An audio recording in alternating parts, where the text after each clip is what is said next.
Welcome to the All for Ed Flash, where we are cutting through the noise to bring you the latest on education policy news. I'm Enrique Chaurang. Last week, President Biden issued the State of the Union address, and earlier this week, he unveiled the fiscal year 2025 budget request with details on how the administration proposes to implement the items discussed in the State of the Union and more.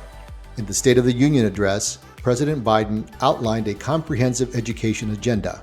Biden said he wants to increase access to preschool for 3 and 4-year-olds, while also connecting businesses and high schools so students get hands-on experience and a path to a good-paying job, whether or not they go to college. In addition, he said he wants to make college more affordable by increasing Pell Grants, investments in HBCUs and Hispanic and minority-serving institutions, and by fixing student loans. In addition to new policies and programs, the president issued a call to end book bans, saying, "Instead of erasing history, let's make history." The FY 2025 budget request provides the administration's roadmap for implementing the president's agenda.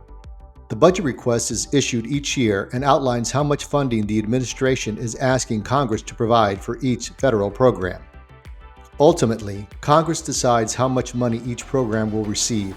However, the budget request gets the process started and sets the stage for these negotiations. President Biden's budget request asks for $82 billion in discretionary funding for the Department of Education, an increase of $3.1 billion, or 3.9% from 2023. We're comparing funding to 2023, not 2024, because Congress is several months late in providing funding for 2024. That process could conclude this month. We'll have more on that later. In the meantime, we'll share some highlights from the President's fiscal year 2025 budget request.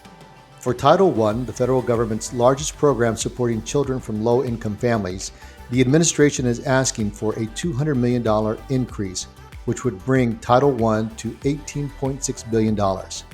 Funding for students with disabilities under the Individuals with Disabilities Education Act would also receive a $200 million increase, bringing that program to $14.3 billion. The budget request proposes to keep most programs at the same funding level they had in fiscal year 2023.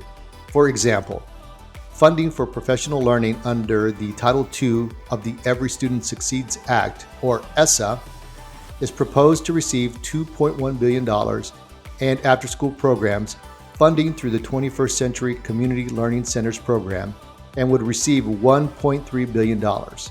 Similarly, Title IV student support and academic enrichment grants would receive $1.3 billion. The budget request includes increases for a few programs, including English language acquisition under Title III, which would receive an increase of $50 million, bringing the program to $940 million.